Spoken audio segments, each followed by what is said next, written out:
रिसालत नारे रिसालत नारे हैदरी नारे हैदरी नारे हसन नारे हसन नारे हुसैन नारे हुसैन नारे गौस नारे गौस और हुजूर पाक हजरत सैयद शाह रशीद अली अल कादरी अल बगदादी और हुजूर पाक हजरत सैयद शाह रशीद अली अल कादरी अल बगदादी छोट हुजूर पाक क़िबला व काबा छोट हुजूर पाक क़िबला व काबा सदनशील हुजूर हजरत सैयद शाह यासूब अली अल कादरी अल बगदादी सदनशील हुजूर हजरत सैयद शाह यासूब अली अल कादरी अल बगदादी अंजमाने कादरिया नारे तकबीर। আমাদের সামনে এখন ওয়াজ করবেন বিশিষ্ট ইসলামিক চিন্তাবিদ জনাব মাওলানা মোহাম্মদ আব্দুল মালিক কাদরি সাহেব, পেশ ইমাম ও খতিব মসজিদে খানকায়ে কাদরিয়া সাকিয়াখোলা পাবনা। আপনার বক্তব্য রাখার জন্য সবিনয় অনুরোধ করছি। নাহমাদুহু ওয়া নুসাল্লি ওয়া নুসাল্লিম আলা রাসূলিহিল ওয়া নবিয়িল আমিনিল কারীমির রাউফুর রহিম ওয়া আলা আলিহি ওয়া আহলি বাইতিহি الطيبين والطاهرين والمعصومين الأجمعين خصوصا على سيدنا غوث العظم على جده نبينا عليه الصلاة والسلام.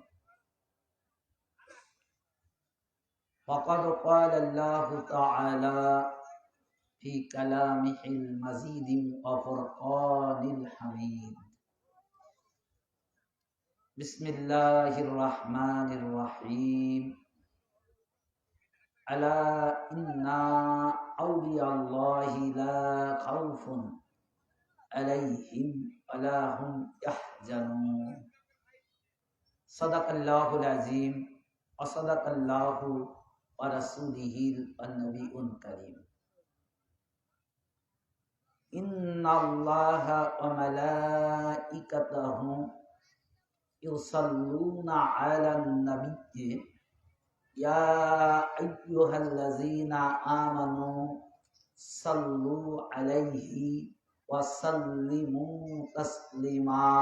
اللهم صل على অন্তর থেকে জবান করে উচ্চ আওয়াজে সবাই পড়ি ওয়ালা আলি سيدنا شفيعنا عرش پر رہا تاہ سرسار اولیاء اللہ کا عرش پر رہا ताह सरसार औलिया अल्लाह का ऐ फलक है बोलो बाला औलिया अल्लाह का अल्लाहुम्मा सल्ली अला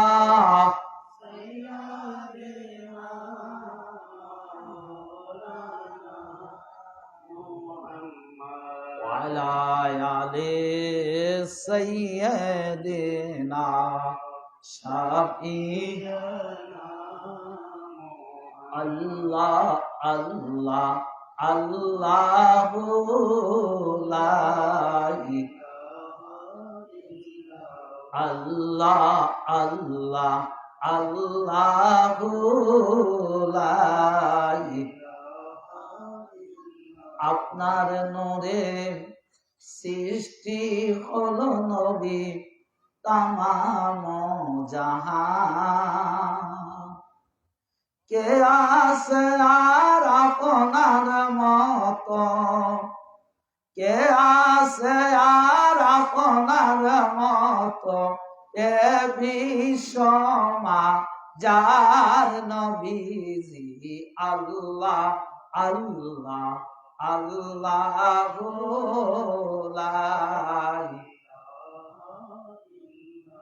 ও আল্লাহ আল্লাহ আল্লাহ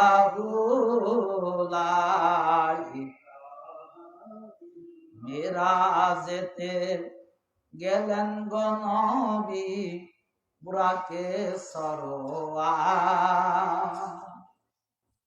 বিনা পর্দায় লামা কামে, বিনা পর্দায় লামা কামে মাহবুদের দিদার নবীজি আল্লাহ আল্লাহ আল্লাহ লা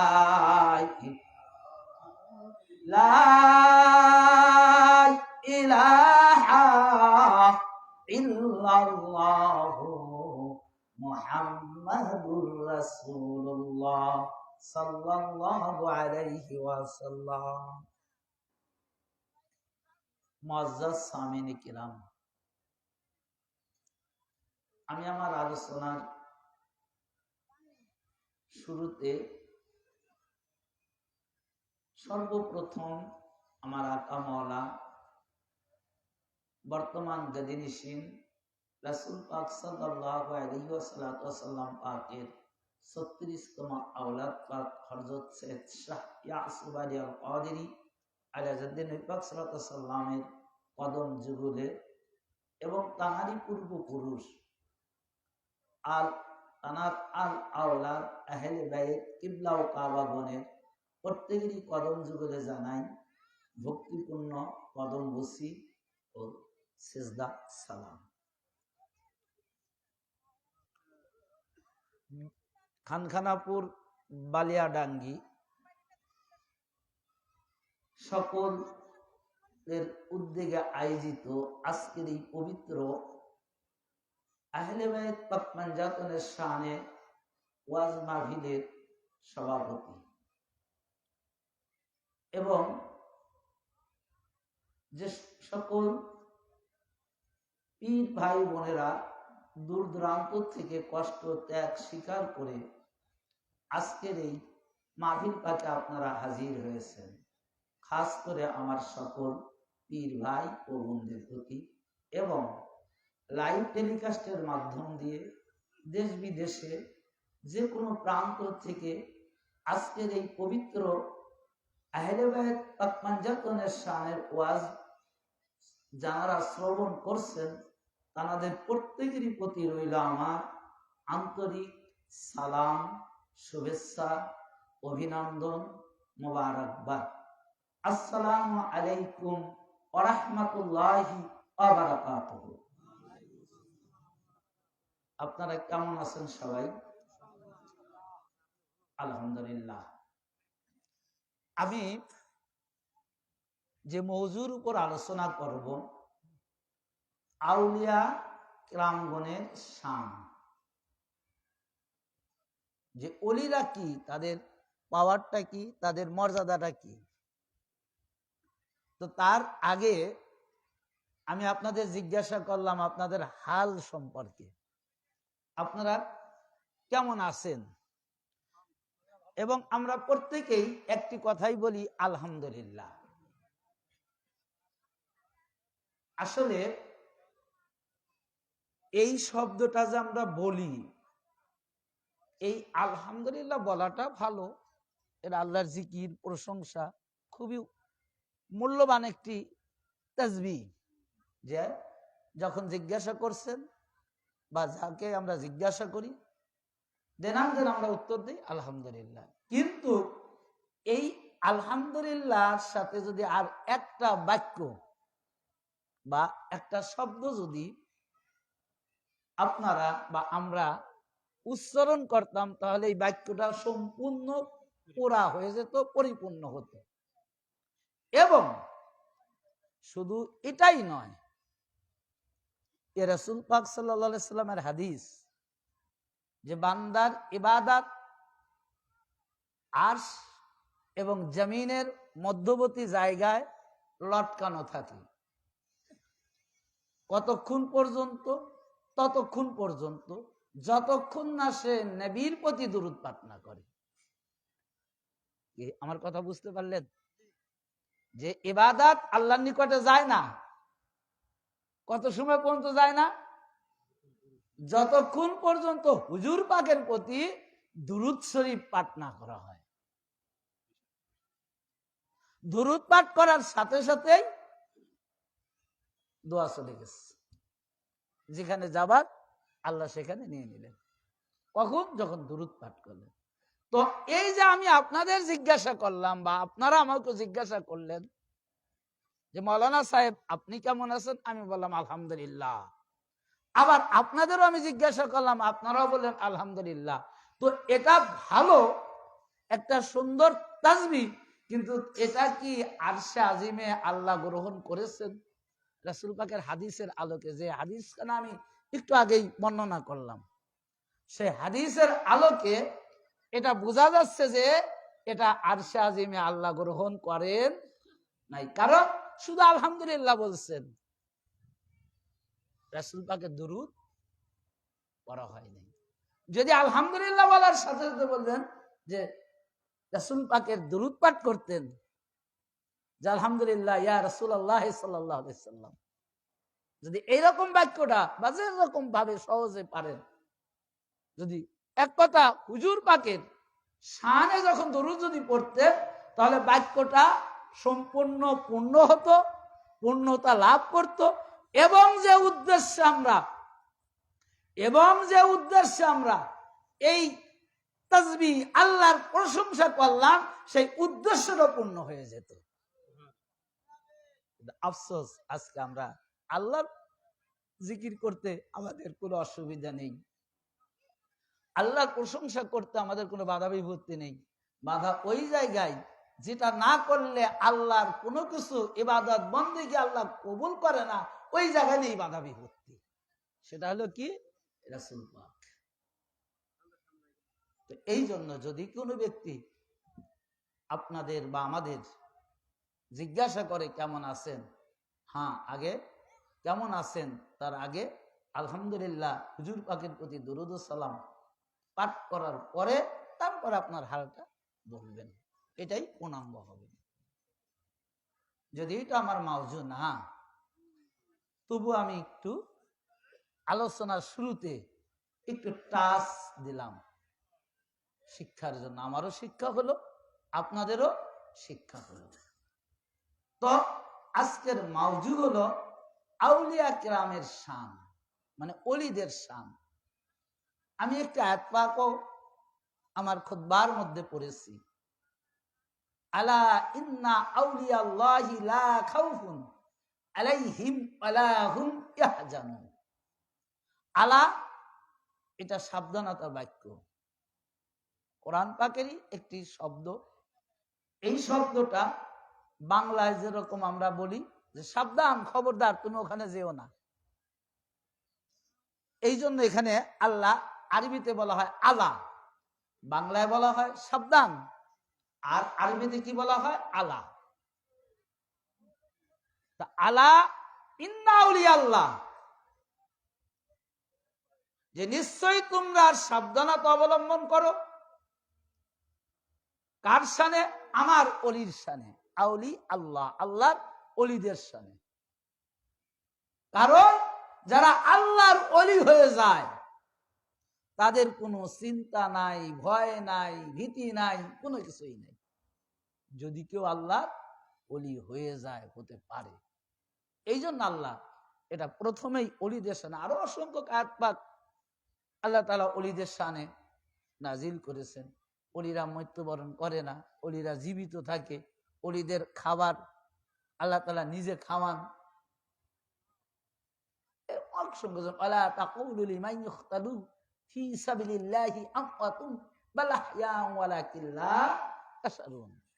যে যারা আল্লাহ রাস্তায় জীবন দিচ্ছে, শাহাদাত লাভ করতেছে, তাদেরকে তোমরা মৃত্যু বলো না, তাদেরকে তোমরা মৃত্যু বলো না। বাল আহয়াউন, বরং তারা জীবিত, ওয়ালাকিন লা তাশকুরুন, এটা তোমরা উপলব্ধি করতে পারো না। ওলিরা কি জিনিস। তো এই আউলিয়া কিরামরা আসলে সবাই কিন্তু ওলি হতে পারে না। আমরা চেষ্টা করি সবাই ইবাদত বন্দিগি করি ওলি হওয়ার জন্য। তো এই ওলির দুই প্রকার। ওলি কয় প্রকার? দুই প্রকার। এক শ্রেণীর ওলি হলো আল্লাহর ইবাদত করতে করতে,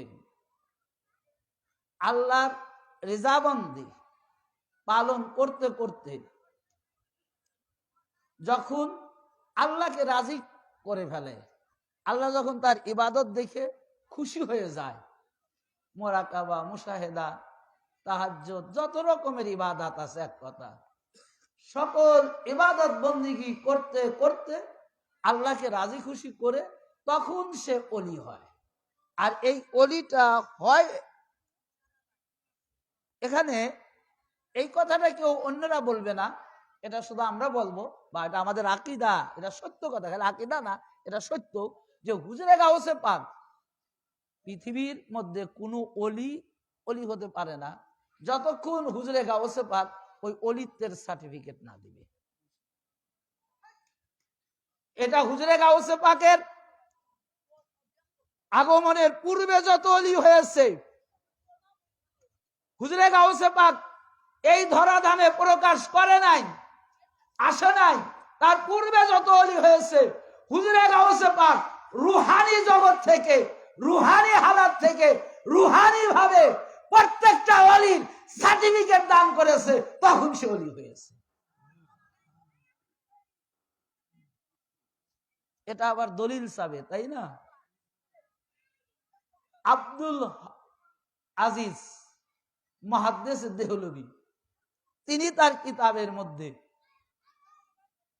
এই কথাটা উল্লেখ করেছেন যে হুজুরে গাউসে পাকের শানে, মানে ওলির শান, কারণ ওলিদের সম্রাটই তো হুজুরে গাউসে পাক, ওলিদের বাদশাকে হুজুরে গাউসে পাক, হুজুরে গাউসে পাকই হচ্ছে ওলিদের বাদশা, ওলিদের সম্রাট। হুজুরে গাউসে পাক যাকে ওলিত্ব দান না করবে সে তো ওলি হতে পারবে না। তো হুজুরে গাউসে পাকের শানে আব্দুল আজিজ মুহাদ্দিস দেহলভী তিনি তার কিতাবের মধ্যে উল্লেখ করতেছেন যে হুজুরে গাউসে পাক বলেন, হুজুরে গাউসে পাক বলেন, তার একটি ইবারত কাসিদায়ে গাউসিয়া একটি ইবারত উল্লেখ করে তিনি বলতেছেন যে হুজুরে গাউসে পাক তিনি বলতেছেন যে আমার কদমে, আমার দরবারে এমন কোন ব্যক্তি নাই যে ওলিরা আমার কদমে আসে নাই, যারা আমার অর্থাৎ প্রকাশের পূর্বে তারাও আসছে, যারা আমার প্রকাশের পরে আসবে তারাও আসবে, যারা আমার জগতে এই জগতে ছিল তারাও আসবে। অর্থাৎ এমন কোন ওলি নাই যে হুজুরে গাউসে পাকের কদম পাকে আসে নাই। এটা কার বাণী? হুজুরে গাউসে পাকের বাণী। আর বর্ণনা করছেন কি টপ র্যাঙ্কের একজন মুহাদ্দিস আব্দুল আজিজ মুহাদ্দিস দেহলভী, তিনি বর্ণনা করতেছেন। আসলে ওলিদের মর্যাদা বর্ণনা এটা আমাদের কি ক্ষমতা নেই, স্বয়ং আল্লাহ ওলিদের বর্ণনা করেন আরশে আজিমে। আমি যে দেওয়ানে পাকটা পড়লাম দুরুদের পূর্বে, আরশে পর রহতা है सरसा औलिया अल्लाह का, ऐ फलक है बोलो बाला আউলিয়া আল্লাহ কা। এই জন্য একটু হুজুরে গাউসে পাক সম্পর্কে আমি আলোচনা করতে, যে ওলির সার্টিফিকেট, ওলি হয় ইবাদত করতে করতে, আল্লাহর রিজাবন্দি, মুরাকাবা, মুশাহেদা করতে করতে সে অলিত্ব লাভের দরজায় যখন পৌঁছায় তখন হুজুরে গাউসে পাক তানার প্রতি দয়া করে সত্যায়ন করলে সে অলি হয়। অর্থাৎ এলে এক প্রকারের অলি, যে অলি ইবাদত করতে করতে হয়, সে অলি হয়ে আসে না, সাধারণ মানুষ হয়ে আসছে। আপনারাও ইবাদত করলে, মুশাহেদা করলে, মুরাকাবা করলে, আমার হুজুর পাকের হুকুম পঙ্খানু রূপে যদি কেউ পালন করতে পারেন, আপনারা ওলি হয়ে যেতে পারেন, এর মধ্যে কোনো সন্দেহ নেই, যদি হুজুর পাক দয়া করেন আপনার প্রতি, আমাদের প্রতি। আর এক প্রকারের ওলি, তারা রুহের জগতেও ওলি থাকে,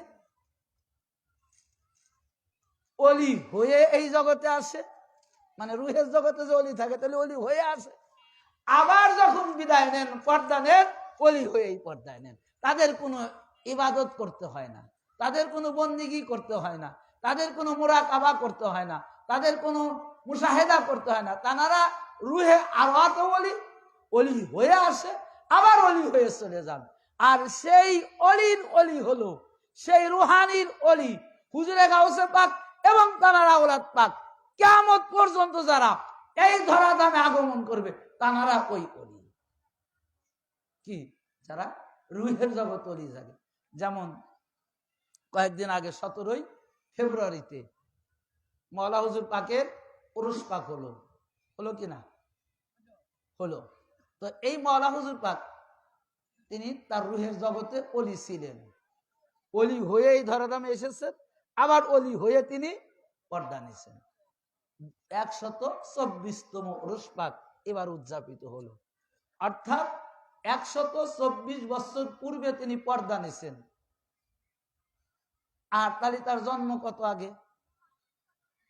তো তিনি অলি হয়ে এসেছেন। কেমন করে আসছেন? এই মওলা হুজুর পাক তিনি মাদারজাত অলি। এক কথা এই অলিকে বলা হয় মাদারজাত অলি। তো এই মওলা হুজুর পাক যে অলি হয়ে এসেছে, তার কারামত পাক দ্বারা তো তার কর্ম, তার কার্য তো প্রমাণ হয়েছেই, এর মধ্যে কোনো সন্দেহ নাই তিনি অলি। কিন্তু যখন তিনি মায়ের গর্ভে আসছেন, যখন তিনি এই শরিয়াতের নিয়ম মেনেই তানারাই দুনিয়াতে এসেছেন, শরিয়াতের নিয়মের বাহিরে তানারা দুনিয়ায় আসে নাই। মানে ওয়াকানটা প্রশ্ন করে যে যদি মায়ের পেটে কি বলে অলি হয়েই যদি আসে, তা আবার মায়ের পেটে আসলো কেন?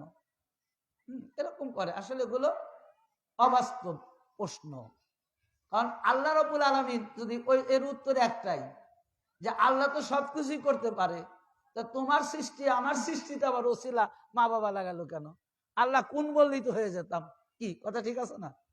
আল্লাহ কোন বললেই তো আমি হয়ে যেতাম, আপনি হয়ে যেতেন, তা আমার এই ধরাধামে আসতে আবার বাপ মার প্রয়োজন হলো কেন? ওসিলা দরকার হলো।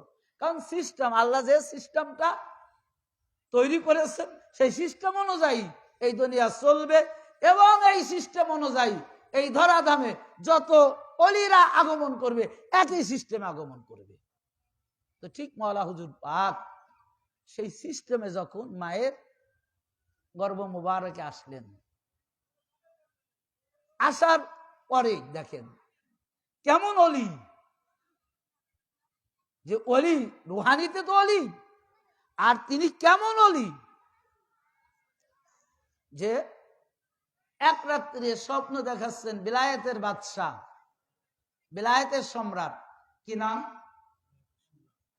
আপনারা বিলায়েতের বাদশাহ কার নাম এটা জানেন না? কি নাম? মওলা আলী আলাইহিস সালাম পাক। এনাদের নাম পাকের সাথে আলাইহিস সালাম বলবেন, এতে বরকত হবে। তো মওলা আলী আলাইহিস সালাম পাক তিনি স্বপ্ন দেখাচ্ছেন আলা হুজুর পাককে। মওলা হুজুর পাকের আব্বাজান হলো আলা হুজুর পাক, জানার পুরা নাম হযরত সৈয়দ শাহ মেহেরি আলী আল কাদেরী, জানাকে আলা হুজুর পাক বলা হতো। অর্থাৎ এখানেও এই আলা হুজুর পাক হবার পিছনেও কারণ রয়েছে। আগে এইটুক বলি, তারপরে আমি ওই দিকে যাবো, যেহেতু আউলিয়া কেরামের শান। যে দেখেন তো মওলা হুজুর পাকের আব্বাজানকে স্বপ্ন দেখাচ্ছেন মওলা আলী আলাইহিস সালাম, হে আমার প্রিয় বৎস, হে আমার প্রিয় বৎস, তোমার ঔরস থেকে, তোমার খানদান থেকে তোমার যে সন্তান কিছুদিনের মধ্যে এই ধরাধামে প্রকাশ করিবে, সেই সন্তান যেমন তেমন সন্তান নয়, তার নূর এতটা, তার মর্যাদা এতটা পাওয়ার হবে যে তার নূরের আলোকে গোটা ভারতবর্ষ সহ গোটা পৃথিবী কি হবে, যে মাওলা হুজুর পাক এত নূরের তাজাল্লি হবে যে তার নূর সারা বিশ্বের চতুর্দিকে আনাচে কানাচে মাওলা হুজুর পাকের নূর দ্বারা নূরে আলোকিত হয়ে যাবে। বুঝতে পারছেন? একটা ঘর আলোকিত হবে না, এখানে এই জায়গাটুকু আলোকিত করতে কতগুলো লাইটিং, চিন্তা করছেন? কতগুলো লাইটিং এর ব্যবস্থা করা হয়েছে এই কয়েক গজ জায়গা আলোকিত করার জন্য। তো এই গোটা পৃথিবীকে যদি আলোকিত করা যায়, এরকম কিরকম লাইট লাগবে? হ্যাঁ, কুলাবে কুলাবে না। তো মাওলা হুজুর পাকের মধ্যে আল্লাহ তাআলা এমন আলো দিয়েছেন, এমন নূর দিয়েছেন যে নূরের আলো সারা পৃথিবী কি হবে, আলোকিত হয়ে যাবে। এর মধ্যে কোনো সন্দেহ নাই। কে স্বপ্ন দেখাচ্ছেন? বিলায়েতের বাদশাহ, বিলায়েতের বাদশাহ মাওলা আলী আলাইহিস সালাম। এবং তিনি বললেন, মাওলা আলী আলাইহিস সালাম, যে তোমার এই সন্তানের নামের সাথে আমার নামটাও রেখে দিও, জুড়ে দিও। ঠিক কয়েকদিন পরে হুজুরে গাউসে পাক এসে স্বপ্ন দেখাচ্ছেন যে হে আমার সন্তান, অর্থাৎ মেহের আলী আলাইহিস সালাম পাক, তিনি তো গাউস পাকেরই সন্তান, আওলাদ পাক, কারণ গাউস পাকের বংশই তো হুজুরে মেহের আলী আল কাদেরী, মাওলা হুজুর পাক, পীর মুর্শিদ পাক, পর্দা হুজুর পাক, বড় হুজুর পাক কাবা কিবলা, এবং বর্তমান শাহনশাহুদ্দিন নিশিদ আমার আকা মাওলা হুজুর পাক কাবা কিবলা, যারা গাউস পাকেরই আওলাদ পাক, যারা গাউস পাকেরই বংশধর। এর মধ্যে কোনো সন্দেহ নেই, কোনো সন্দেহ নেই। তো গাউস পাক তিনি বলতেছেন, তিনি তামাম জাহানের বললেন না, তিনি স্বপ্ন দেখাচ্ছেন কি, যে হে আমার বৎস, কিছুদিনের মধ্যে তোমার ঘরে একটি সন্তান আগমন করবে, এই সন্তানটা হবে তরিকাতে কাদরিয়ার গগনের সূর্য, অর্থাৎ তরিকাতে কাদরিয়া, এই তরিকাতে কাদরিয়ার প্রবর্তক, নামকরণ হুজুরে গাউসে পাক। তাই হুজুরে গাউসে পাক তিনি বলতেছেন যে আমার নামে যে তরিকা কাদরিয়া, এই কাদরিয়া গগনের একটা সূর্য হবে, সেই সূর্যটা হবে তোমার এই খানদানে, তোমার এই সন্তান, আগত সন্তান, যে সন্তান কয়েকদিন পরে তোমার ঘরে আলোকিত করবে। আর এই আলো শুধু তোমার ঘরকেই সীমাবদ্ধ থাকবে না, তোমার ঘর থেকে এই সন্তানের আলো তরিকাতে কাদরিয়ার গগনে একটা উজ্জ্বল সূর্য দেখা দিবে। এটা জোরে সুবহানাল্লাহ বলা যায় না? এটা নিয়ামত, ওলিদের কারামাত আলোচনা হচ্ছে ভাই, ওলিদের মর্যাদা আলোচনা হচ্ছে ভাই। তো তুমিও তোমার ওই সন্তানের নামের পূর্বে নামের সাথে আমার নামটা জড়িয়ে দিও। এই জন্য আল্লাহ হুজুর পাক বললেন যে আমি দুই মহান ব্যক্তিত্ব, সম্রাট, সাম্রাজ্যের সম্রাট, তানাদের আদেশ আজ্ঞা পালন করার করে আমার ছেলের নাম রাখলাম কি, আলী আব্দুল কাদের শামসুল কাদের। যে আলী আব্দুল কাদের শামসুল কাদের, এটা হলো মাওলা হুজুর পাকের পুরা নাম। তাহলে কেমন ওলি এখন বুঝতে পারছেন মাওলা হুজুর পাক? যে রুহের জগতে শুধু ওলি না, এমন অলিত্ব লাভ করেছে যার নূর গোটা পৃথিবী আলোকিত, এমন নূর তিনি যে কাদরিয়া তরিকার গগনের একজন সূর্য। তিনি কে? মাওলা হুজুর পাক। মাওলা হুজুর পাক এবং যত কারামত পাক গুলো দেখাইছেন তার জীবনীতে, বেশিরভাগ কারামাত মৃত্যুকে জিন্দা করণ, এবং হুজুরে গাউসে পাক যেরকম কারামাত পাক দেখাইছেন, অনুরূপ বেশিরভাগ কারামাত পাক দেখাইছেন মাওলা হুজুর পাক। অসংখ্য কারামাত পাক মাওলা হুজুর পাক দেখাইছেন। তার মধ্যে একটি কারামত পাক আমি বলবো, আপনাদের অসুবিধা হচ্ছে, আমার কথা বুঝতে পারছেন তো নাকি? কারণ দূরের থেকে আসছি আপনাদের বোঝানোর জন্য। যদি আপনাদের না বুঝাইতে পারি তাহলে আমিও ব্যর্থ, আপনারাও ব্যর্থ। কারণ বুঝতে হবে, ওয়াজ শুনলে সেটা বুঝতে হবে, না বুঝলে তাহলে তো কোনো ফায়দা হবে না ভাই। কি কথা ঠিক আছে না? যে দেখেন, আজকে মাওলা হুজুর পাক যখন কারামত পাক দেখাতেন, অর্থাৎ অধিকাংশ কারামত পাক হুজুরে গাউসে পাকের সাথে তার মিল থাকতো, এটা বাস্তব সত্য ঘটনা। তো ফয়েজ আলী নামে একজন ব্যক্তি, তিনি নৌকা ভ্রমণ করতেছিলেন মাওলা হুজুর পাকের সাথে, সৈয়দ ফয়েজ আলী সাহেব। তো নৌকা ভ্রমণ করতে গিয়ে এখন স্রোতের কারণে নৌকা লড়াচড়া করে না, যখন বড় ঢেউ ওঠে তখন নৌকা খুব লড়াচড়া করে, আবার যখন স্রোতের বিপরীত দিক নৌকা যেতে চায় তখন খুব লড়াচড়া করে। তো এইরকম ভাবে একটা নদীর যে স্রোতের যে গোল চক্র, যারা নদীর তীরে বসবাস করেন তারা দেখবেন যে এটা নদী ভাঙনের সময় বেশিরভাগ লক্ষ্য করা যায় যে গোল চক্কর হয়। তো ওই চক্করের মধ্যে নৌকা পড়ে যাওয়ার সাথে সাথে এই ফয়েজ আলী সাহেব তিনি নদীতে পড়ে গেছেন। পড়ে যাবার পরে যে কেমন জীবন দান করা, একটু চিন্তা করেন। তো যখন পড়ে গেছেন তো আর তো দেখা যাচ্ছে না। তো মাওলা হুজুর পাক ওই নৌকাতে আছে। তো মাওলা হুজুর পাক তাড়াতাড়ি লোক নামিয়ে দিলেন, নামিয়ে বললেন যে যেখান থেকে পারো, দেখেন ওলিরা কি পাওয়া, যে যেখান থেকে পারো ওকে খুঁজে বের করো। তো তারা খুঁজতে লাগলো নদীর তীর দিয়ে, কোথাও মেলে না। এসে বললো হুজুর পাক পাওয়া যাচ্ছে না, তার কোনো চিহ্নই তো দেখা যাচ্ছে না। বলে না পাওয়া যাবে, তোমরা ভালো করে খোঁজো। মাওলা হুজুর পাক বলতেছেন তোমরা ভালো করে খোঁজো। তখন আবার খুঁজলেন, কারণ হুজুর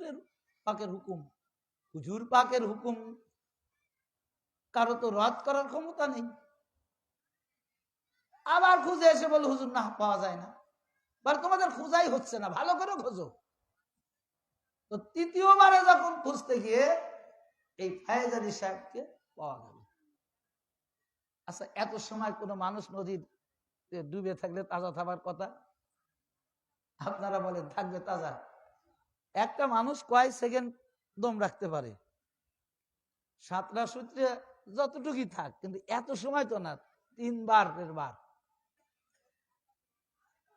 তখন তারা যে দেখে যে তার একটা নিশানা পেল, যে কিছু জামা কাপড় জাতীয় জিনিস ভেসে উঠছে।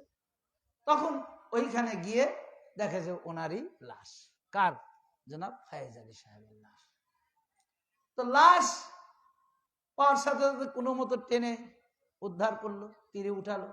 উঠায় আবার দৌড়ে একজন গিয়ে হুজুর পাককে আর্জি করলেন যে হুজুর পাওয়া গেছে ঠিক, কিন্তু মারা গেছে, লাশ পাওয়া গেছে, জীবিত পাওয়া যায়নি। বলে তোমরা ওর পেট থেকে পানি বের করে দাও, ও বেঁচে আছে।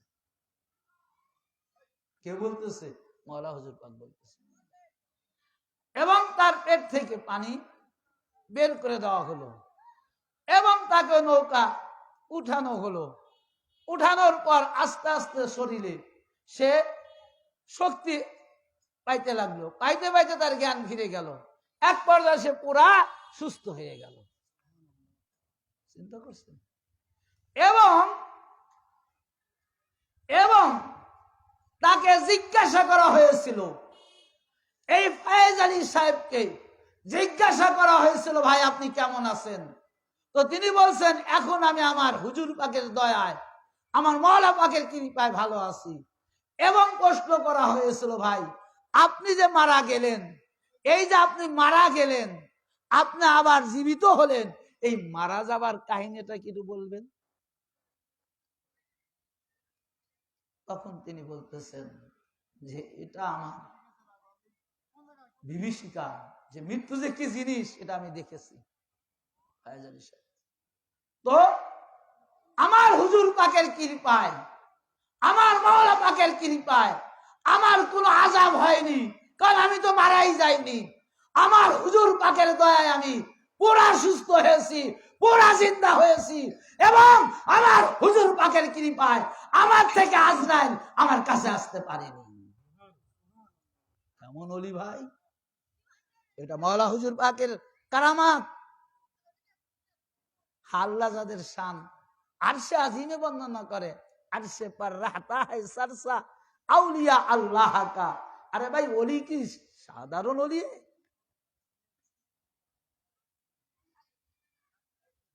তো মাওলা হুজুর পাক ওলি ছিলেন, ওলি হয়ে এই ধরাধামে আগমন করেছেন। এখন দেখেন যে হুজুরে গাউসে পাকের শানে অসংখ্য কারামাত পাক রয়েছে। গাউস পাকের শানে তিনিও মৃত্যুকে জীবন দান করেছেন, তিনিও কুষ্ঠ রোগীকে সুস্থ করেছেন, তিনিও অনেক কারামত দেখাইছেন। এক কথায় তো এটা সত্য কি মিথ্যা, এই কারামত পাক গুলো, যে রশিদ আহমদ গাঙ্গুহি ওহাবিদের একজন টপ র্যাঙ্কের ফাউন্ডার, তিনি মানে ফাউন্ডেশন মানে উৎপত্তি, এই রশিদ আহমদ গাঙ্গুহি। তো তানার ভক্তরা, তানার যারা ভক্ত শিষ্য, তারা জিজ্ঞাসা করছে ওই রশিদ আহমদ গাঙ্গুহির কাছে যে আচ্ছা, এই যে হুজুরে গাউসে পাকের যারা মোতেকাত, যারা আশেকান, যে গাউস পাকের কারামত পাক তারা বর্ণনা করে যে মৃত্যু ব্যক্তিকে জীবন দান করেছেন, 12 বছর পর বিয়ের বরযাত্রী সহ মানুষকে তাজা করেছে, এরকম অসংখ্য কারামত, এটা কি আসলে সত্য না মিথ্যা? এই প্রশ্নটা করছে কার কাছে? রশিদ আহমদ গাঙ্গুহির কাছে প্রশ্ন করতেছে রশিদ আহমদের ভক্তরা, যে আপনি একটু বলেন এইগুলো সত্য কিনা।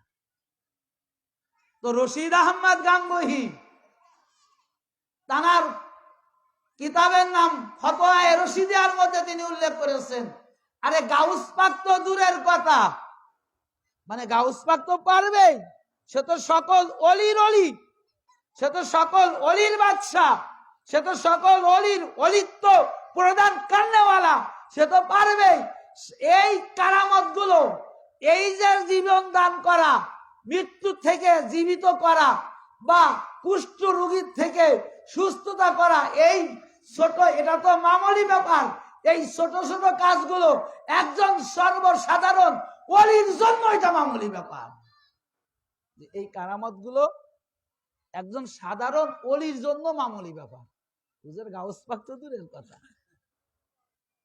তাহলে হুজুর গাউস পাক কত বড় পাওয়ার, এটা তো আমি প্রথমেই বললাম যে একজন ওলি যদি হতে চায়, একজন ওলি যদি ইবাদত করতে করতে যখন ওলির দরজায় পৌঁছাবে, ওলিত্ব লাভ করবে, তারপরে আল্লাহ ওলিত্ব প্রদান করেন না যতক্ষণ না হুজুরে গাউসে পাক সত্যায়ন না করেন, যতক্ষণ না হুজুরে গাউসে পাক সত্যায়ন না করেন। তাই কত বড় পাওয়ারফুল হুজুরে গাউসে পাক।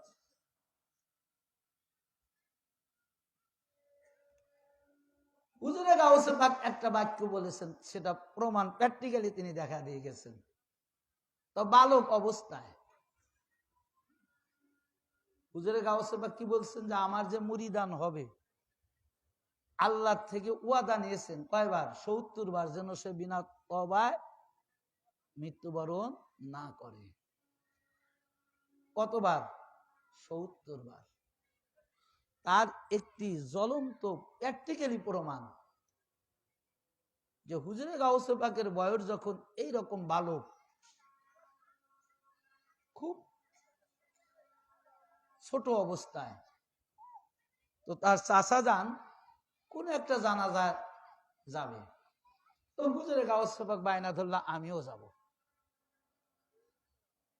এখানে কিন্তু অনেক অন্তর্নিহিত কথা রয়েছে এই কারামত পাকের মধ্যে, যে হুজুরে গাউস পাক বলতেছেন যে আমিও যাব, বায়না ধরলে। তা এখন ভাতিজার বায়না, যাবেই, চলো যাই। তো এখন ওই জানাজার এলাকা যাইতে যাইতে আসরের টাইম হয়ে গেল। তা এখন মোর্দার কাছে যখন জানাজার জন্য রেডি, তখন আসরের টাইম, তখন বলে তাহলে আমরা আসরের নামাজটা আদায় করে নিই জামাতের সাথে, তারপরে জানাজা কার্যক্রম করি। তা এখন লাশ পাওয়ার দিবে কে? সবাই তো নামাজে চলে যাবে, লাশের খাটিয়ার কাছে তো লোক থাকতে হবে নাকি? থাকে না আমাদের দেশে? একবারে কি লাশ ছেড়ে কেউ যায় না। এখন সবাই তো নামাজে চলে যাবে, এখন মুর্দা পর দেবে কে? তা হুজুরে গাউসে পাক বলতেছে যে আপনারা নামাজে যান, আমি পর দিচ্ছি মুর্দা। কয় বছরের? এইরকম বালক ৬-৭ বছরের। তা অনেকে বিশ্বাস করতেছে না এই বালক লাশ পর দিবে, এই বালকের উপর রেখে যাওয়া কি ঠিক হবে? মানে এরকম একটা দ্বিধাদ্বন্দ্বের মধ্যে। তখন ওনার চাচাজান বললেন যে না চলো, পারবে, সমস্যা নেই। তো একটু সাবধানতা, খবরদার তুমি কিন্তু এখান থেকে কোথাও যেও না, লড়াচড়া করো না, ভালোভাবে দেখবা। বলে ঠিক আছে চাচাজান, যান, আমি দেখবো। তো যখন নামাজ পড়তে গেছে তখন ওই ব্যক্তি তওবা করে নেই মরার আগে। মূল মারে ফাতল এটাই যে উনি হুজুর পাককে মাননেওয়ালা, হুজুর গাউস পাককে মাননেওয়ালা, কিন্তু মৃত্যুর আগে তওবা করেনি। এটা হুজুরে গাউসে পাক দেখেছেন যে আমার ভক্ত আমার মতে কাজ বিনা তওবায় মারা গেছে, ও তওবা করার সুযোগ পায়নি, তার আগে আজরাইল এসে তার জানটা কবজ করে নিয়েছে। সুতরাং আমি আব্দুল কাদের, আমি বেঁচে থাকতে আমার একজন মুরিদান বিনা পর্দায় বিনা তওবায় মারা যাবে, এটা তো কখনো হতে পারে না। ওই তওবা পড়ানোর জন্যই হুজুরে গাউসে পাক তার চাচার পাশ লাগছে। কত বছর বয়স? ৫-৭ বছর বয়স। যখন সবাই নামাজ পড়তে গেলেন, যখন সবাই নামাজের জন্য চলে গেলেন, তখন হুজুরে গাউসে পাক বললেন কুম বিইজনি, আমার হুকুমে উঠে যাও। হ্যাঁ মুর্দা, তুমি তাজা হয়ে যাও। তো মুর্দা তো মুসর দিয়ে উঠে বসে পড়ছে খাটের উপর, বলে তাড়াতাড়ি তওবা করে নাও, তোমার মৃত্যুর আগে আমার যে মতে কাজ, তুমি আমাকে ভালোবাসো, আমি আব্দুল কাদের জিলানী, তুমি আমার মতে কাজ, তুমি আমাকে ভালোবাসো, তুমি আমার গোলাম, তো তোমার মৃত্যু তো কত বছর হবে না, তো তুমি তওবা করতে পারো নাই, তার আগেই তোমার জানটা কবজ করে নিয়েছে আজরাইল। আমি আব্দুল কাদের ওই আজরাইলের কাছ থেকে, আল্লাহর কাছ থেকে তোমার রূহটা নিয়ে এসে আবার তোমার হিতার সংস্থাপন করে আমি তোমাকে এই মুহূর্তে জীবিত করলাম। ওই যে লোকগুলো আসরের নামাজ পড়তে গেছে তাদের ফিরে আসার পূর্বে তুমি তাড়াতাড়ি তওবা করে নাও। কার কারামাত পাক? হুজুরে গাউসে পাক। যে তরিকাতে আজকে আমরা বায়েত হয়েছি, সেই তরিকাতের কর্ণধার হুজুরে গাউসে পাক। এখন নামাজ পড়ে যখন আসতেছে, এখন দেখে যে অবস্থা ভয়াবহ, মর্দা খাটিয়ার উপর বসে আছে। তো হুজুরে গাউসে পাক বললেন তাড়াতাড়ি শুয়ে পড়ো। শোয়ানোর সাথে সাথে আবার মুর্দা হয়ে গেছে। তো এবারে চাচাজান জিজ্ঞাসা করতেছে তোমাকে না চুপ থাকতে বলছিলাম? বলে চাচা, আমি তো চুপ থাকার জন্য আসি নাই, আপনি বলেছেন এটা সত্য, কিন্তু আমি তো ওই জন্য আসি নাই। আমি দিব্য চোখে দেখলাম আমার মুরিদান আমার মতে কাজ বিনা তওবায় মারা যাচ্ছে, এখনো সময় আছে তার দুনিয়াতে, তওবা পড়ানোর মতন কায়দা আছে, তাই আমি আব্দুল কাদের এই সুযোগটা কাজে লাগিয়ে দিলাম। আমি এই সুযোগটা কাজে লাগিয়ে দিলাম। আজকে আপনারা যারা এখানে হাজির হয়েছেন, হুজুরে গাউসে পাক দেখছে কিনা ভাই? জোরে বলেন, দেখছে কিনা? যে হুজুরে গাউসে পাকের মহব্বত যাদের হৃদয়ের মধ্যে থাকবে, হুজুরে গাউসে পাকের মতেকাদ হয়ে যারা হতে পারবে, এই জন্য মিলাদে বারহাকের মধ্যে বলছে মুরিদু और মতেকাদু কা বখশানে वाला उम्मत जद्द आजम सल्लल्लाहु अलैहि वसल्लम को जहन्नम से बचाने वाला मुरीदू और মতেকাদু को, যিনি আমার মুরিদের মতো মুরিদ হবে, যিনি আমার মতেকাদের মতো মতেকাদ হবে, যিনি আমাকে একত্বভাবে অর্থাৎ একনিষ্ঠভাবে যিনি আমাকে আনুগত্য করার মতো আনুগত্য করবে, অর্থাৎ মুরিদি আর মতেকাদুকা বাক্সাতে আলা উম্মাতে জাদ্দে আজম, তিনি হবে রাসূল পাকের উম্মত। যিনি আমার ভক্ত হবে তিনি হবে রাসূল পাকের উম্মত। আর রাসূল পাকের উম্মত হলে তাকে আমি আব্দুল কাদের জিলানী তার জাহান্নামের আগুন থেকে আমি বাঁচিয়ে নেব, তরিয়ে নেব আমি আব্দুল কাদের জিলানী।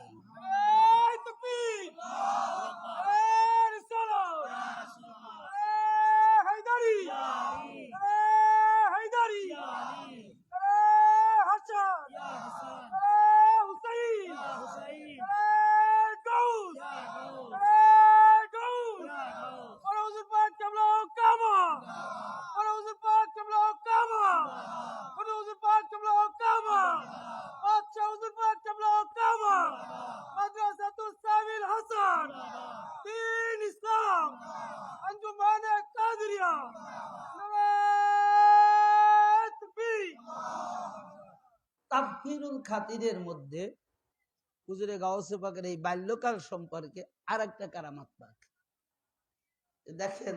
শুধু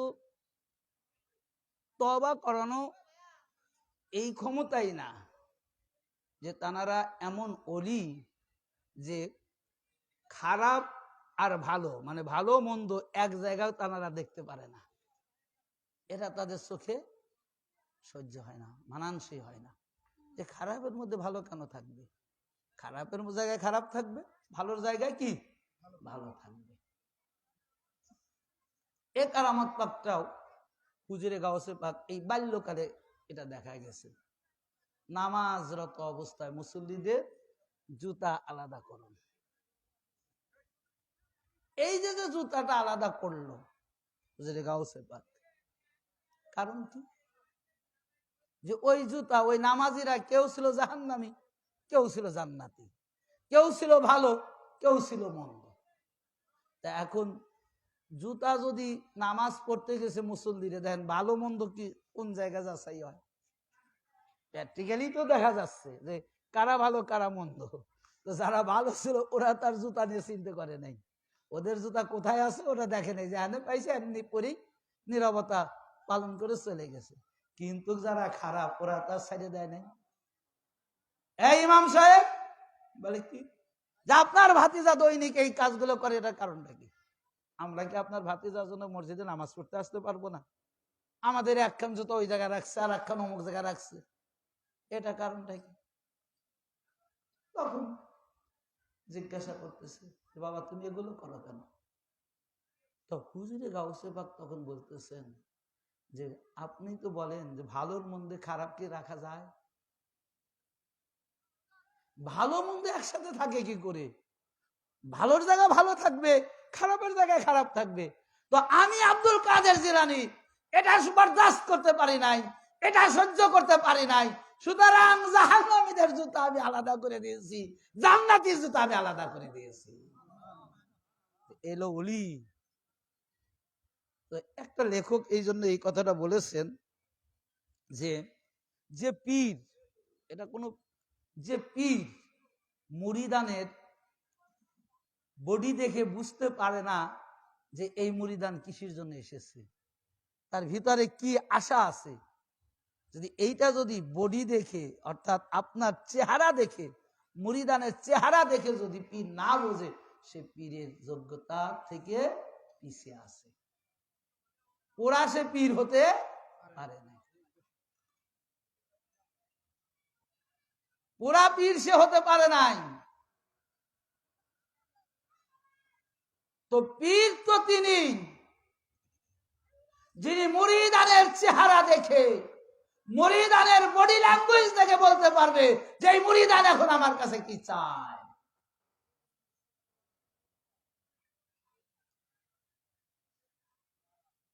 এটা মাওলা হুজুর পাকের একটি কারামাত পাক। একজন ভদ্র লোক, স্কুলের শিক্ষক, তার কাপড়ের নিচে অর্থাৎ শরীরে এমন একটা জায়গায় ধবল কুষ্টি রোগ হয়েছে যে ওটা দেখা যায় না কাপড়ের নিচে। এরকম জায়গাও যদি হয় তাও দেখানো যায়, কিন্তু এদিকে না, একবারে ভিতরে। তো উনি বেশ একটু লাজুক টাইপের লোক, আর এটা হুজুর পাকের কাছে বলবে বা এরকম মানে একটা শরমের মতো আছে, লাজুক। তো মওলা হুজুর পাক তো বুঝেন, দেখতে বললাম না যে বডি দেখি তো বুঝতে পারছি ইনি কি চায়। তো মওলা হুজুর পাক তাকে ডাক দিলেন, ডেকে কাছে বসালেন এবং বললেন যে তুমি তাড়াতাড়ি করে কি করো, তোমার ওই ক্ষত জায়গা আমাকে দেখাও। দেখছেন বুঝতে পারে কিনা, ভাষা দেখে বুঝতে পারে কিনা। আরে উনি তো ওটা লজ্জার কারণে বলতে পারছে না। তো মাওলা হুজুর পাক সেটা উন্মোচন করে দিলেন যে আমার মুরিদান, আমার মতে কাজ, তার শরীরের মধ্যে ক্ষত রয়েছে, তিনি বলতে পারছে না। তো তিনি যে কথাটা বলতে পারছে না, আমি তোটা জানি, আমি তোটা দিব্য চোখে দেখছি যে কোন জিনিস বলতে চায়, কি দেখাইতে ওর মনে চায়, কিন্তু দেখাইতে পারছে না। সুতরাং মাওলা হুজুর পাক নিজের থেকে বললেন যে দেখি তোমার ক্ষত জায়গায় কেমন হয়েছে। যখন তিনি ক্ষত জায়গা বের করে দেখালেন, মাওলা হুজুর পাক নিজে এই পাক জামানের লালা মোবারক ওই ক্ষত জায়গায় লাগিয়ে দিলেন। পরের দিন তার ধুবো ওই কুষ্ঠ রোগ ভালো হয়ে গেছে। এটা কার ক্ষমতা? মাওলা হুজুর পাকের ক্ষমতা। গত 4 ফাল্গুনে জানার উরুস পাক উদযাপিত হলো। মাওলা হুজুর পাক কত দয়ালু ছিলেন, কত মেহেরবান ছিলেন। ভাই মেহেরবান হবে না কেন? রাসূল পাককে আল্লাহ তাআলা কি করে তৈরি করছেন, সৃষ্টি করছেন? আমা আরসালনাকা ইল্লা রাহমাতাল লিল আলামিন। তার মানে কি রাসূল পাক কুল কায়নাতের রহমত। সেই রাসূল পাকের আওলাদ পাক মাওলা হুজুর পাক। তো রহমত মানে দয়া। তো দয়া কি? দয়া হলো যে কোনো সাইলকারী, যে কোনো বিপদগ্রস্ত ব্যক্তি রাসূল পাকের ওই দয়ার কাছে হাজির হয়েছেন, সঙ্গে সঙ্গে সে মুক্তি পেয়ে গেছেন। সেই আওলাদ পাক রাসূল পাকের, সেই মাদারজাত ওলি উত্তর অধিকারী পৈতৃক সূত্রে অর্থাৎ মালিকানার সম্পত্তির মালিক ওই রাহমাতাল লিল আলামিনের ওই জ্ঞান, ওই নূর। তো সেই নূরই তো মাওলা হুজুর পাকের মধ্যে। তো মাওলা হুজুর পাক দয়ালু না? মাওলা হুজুর পাক আমা আরসালনা, তিনি রহমত না? তিনি তো রহমত, রহমতের মালিকই তো মাওলা হুজুর পাক। তো এই দেখেন যে কেমন দয়ালু মাওলা হুজুর পাক। একজন জমিদার খুনের আসামি, মানে হত্যাকারী। তো হত্যাকারী রায় কি? হত্যা, ফাঁসি, যদি সাক্ষী প্রমাণ সে প্রকৃত হত্যাকারী হয়ে থাকে। তো এহসানুল হক নামক একটা ব্যক্তি, তো তিনি, তার বন্ধু হলো এই জমিদার সাহেব। তো এখন এই জমিদার সাহেব যদি তার বন্ধু হয়, এখন বন্ধুর জন্য কি হচ্ছে, আপনার ফাঁসি হয়ে যাচ্ছে। তো সৈয়দ এহসানুল হক, তো তিনি এখন চিন্তা করছে যে আমি আমার হুজুর পাকের দরবারে গিয়ে আরজি করে তার ফাঁসির থেকে বাঁচানোর চিন্তা করি, চেষ্টা করি। এটা স্বাভাবিক, যার বন্ধু, যার আত্মীয়, এটা তো চেষ্টা করবেই। উনি তো জানেন যে এ এমন অন্যায় করেছে, এর যে ফাঁসির যে রায় যেখান থেকে হয়েছে, একমাত্র মাওলা হুজুর পাক ছাড়া তার ফাঁসির থেকে কেউ রাত বাঁচাইতে পারবে। যে কতটা দয়া মাওলা হুজুর পাক। এই জন্য আমি এই কারামত পাকটা আপনাদের মাঝে তুলে ধরতেছি যে মাওলা হুজুর পাকের কাছে তিনি হাজির হলেন।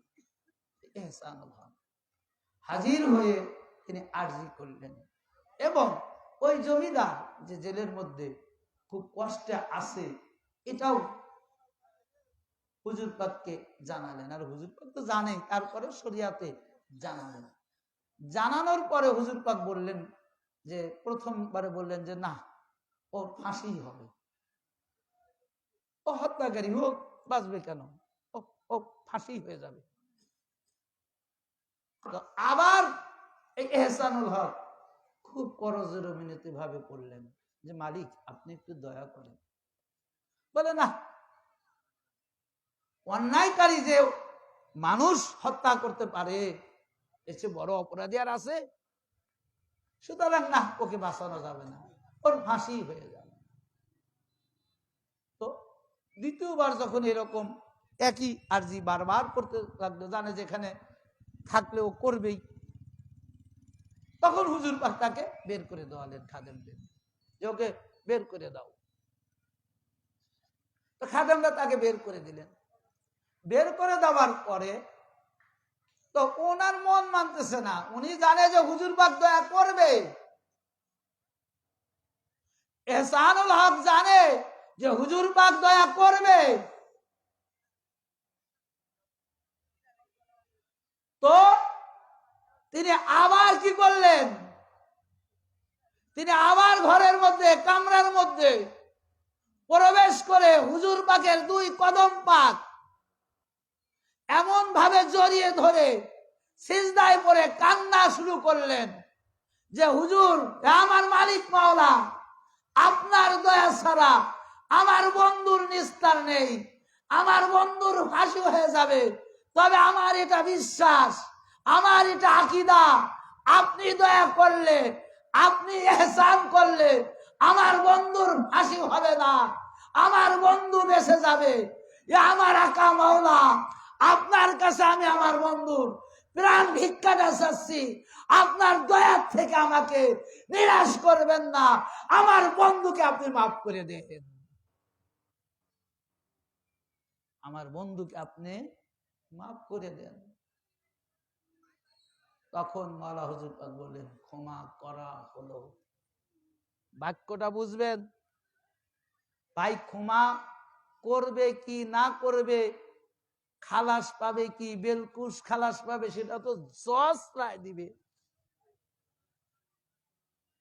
হাকিম রায় দিবে, তাই না? যিনি জজ কোর্টের হাকিম থাকবে তিনি রায় দিবে।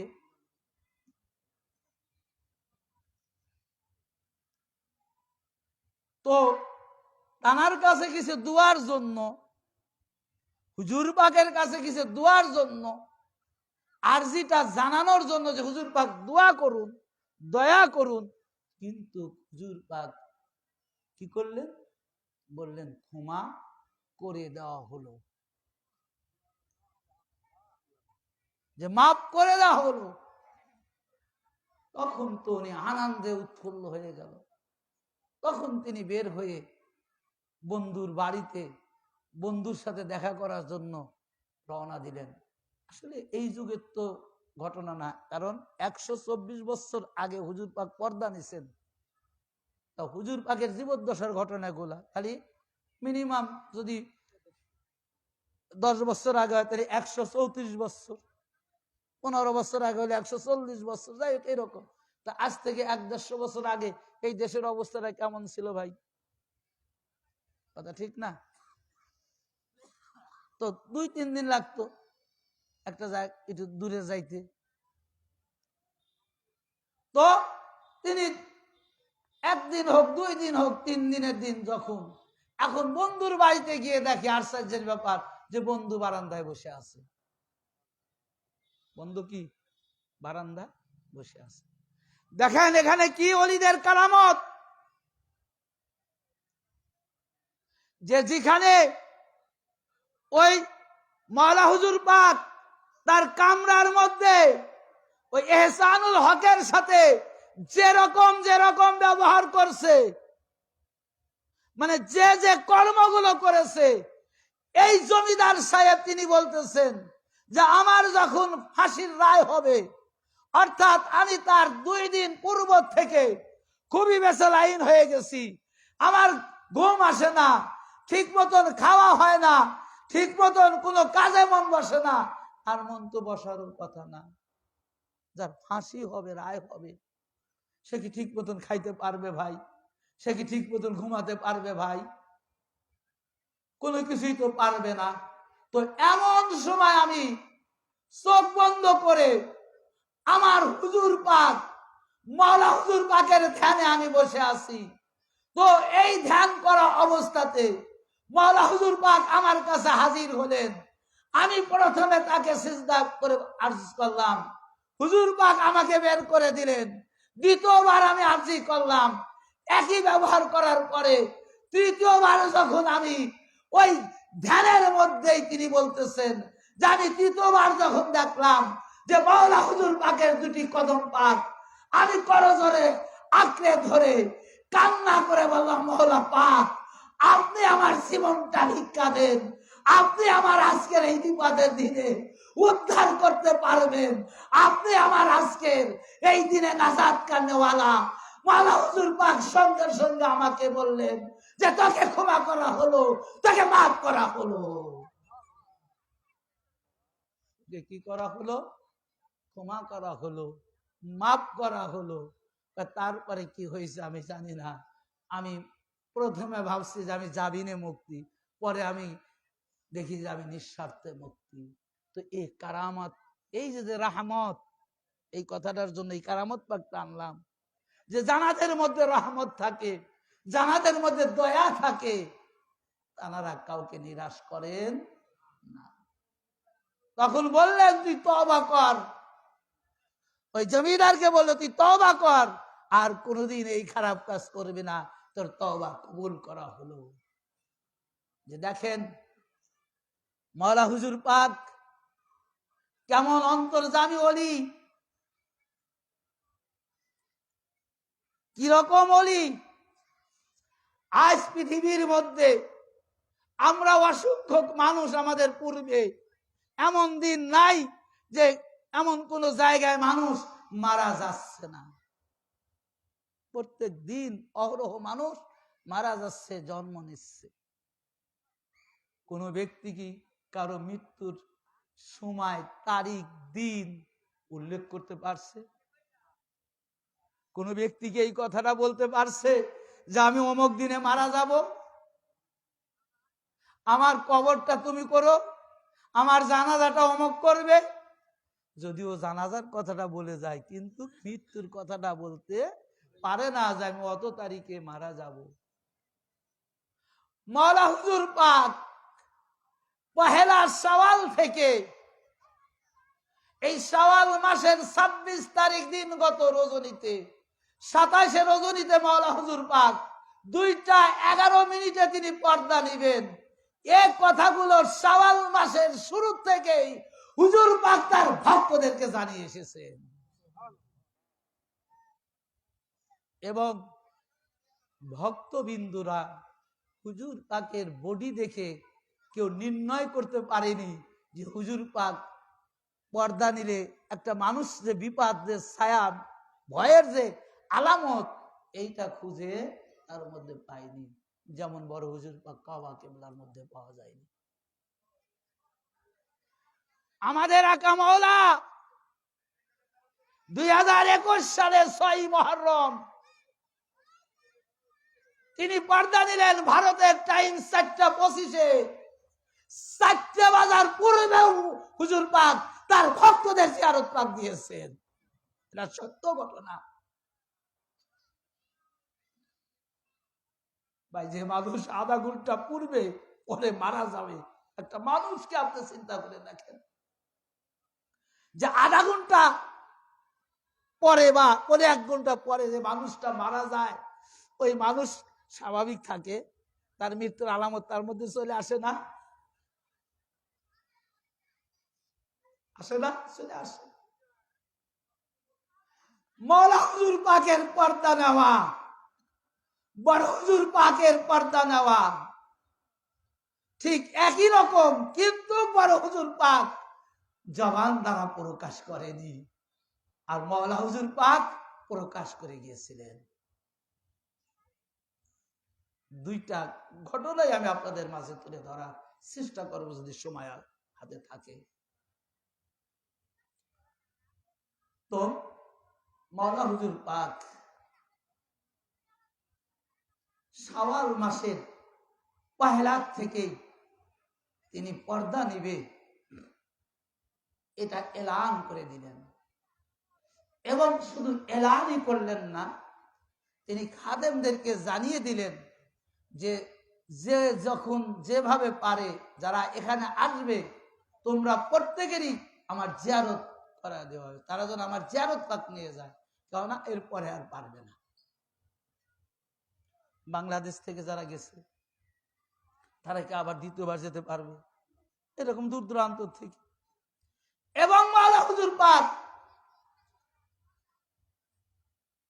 বলেছেন যারা যেখান থেকে আসে তাদেরকে তোমরা আহার করিয়ে দিও, খাওয়াইয়ে দিও। যেদিন মাওলা হুজুর পাক এই 27শে রজনীতে তিনি নিজে গোসল করছেন, মাগরিবের পর গোসল করার পরে বাগদাদ শরীফ থেকে তার কাপন বক্স আনা হয়েছিল এবং ওই কাপন বক্সের সাথে হুজুরে গাউসে পাকের মাজার পাকের রওজা পাকের আবরণী মুবারক পাক নিয়ে এসেছিলেন। ছিল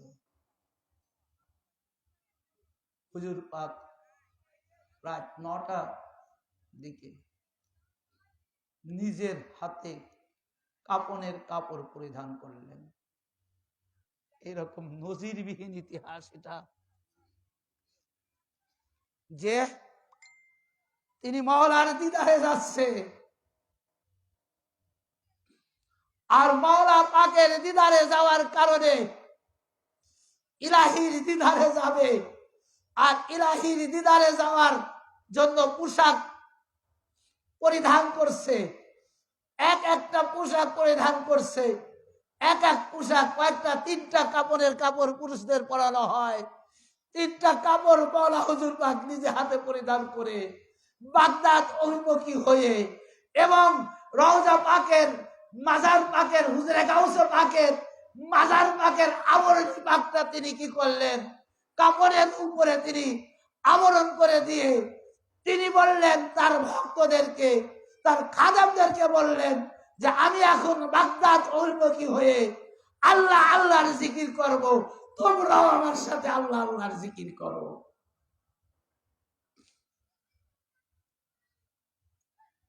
পীর মুর্শিদ পাক যিনি 22 পাক লিখেছেন, তিনি এই জন্য একটি 22 পাকে লিখলেন শাওয়াল মেরে মাহে মুহররম, যে শাওয়াল মাসটা আমার কাছে মুহররম মাস, কারণ শাওয়াল মাসে মাওলা হুজুর পাক পর্দা দিয়েছেন।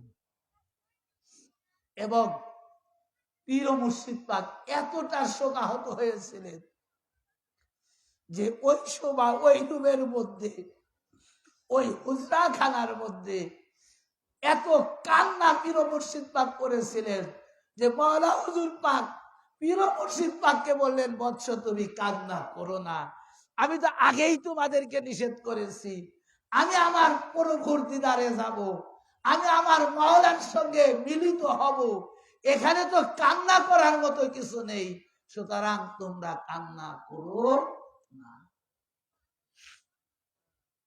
তো মাওলা হুজুর পাক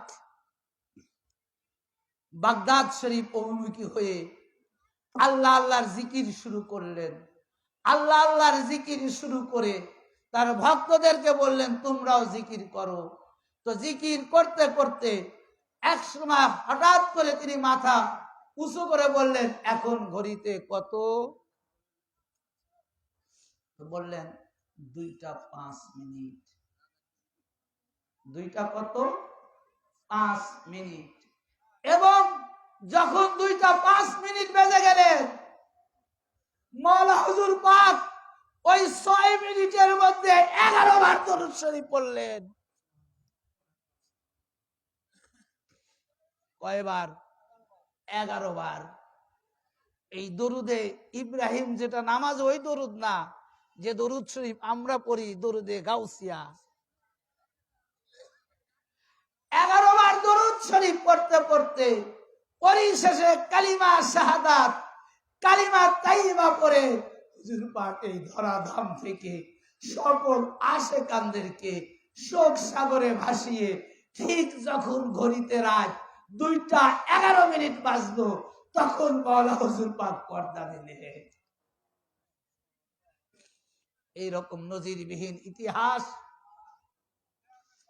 আমি অধম গুনাহগার কোন ওলির জীবনে বা কোন মনুষ্যের জীবনেতে পাইনি, যে এইরকম ভাবে জিকির করতে করতে দরুদ শরীফ পড়তে পড়তে, আর এটা তো পড়তে পড়তে গেলেন পর্দা নিলেন, এবং ওই 2:11 শাওয়াল মাসের 1 তারিখ থেকে ঘোষণা করে দিয়েছে কে হুজুর পাকের রওজা পাক করবে, কে হুজুর পাককে দেহ মোবারক মেদিনীপুরে সুরা মসজিদে নেওয়ার জন্য কে গাড়ি ভাড়া করবে, যে এটা হুজুর পাক নিজে হাতে তাদের দায়িত্ব দিয়ে গেলেন।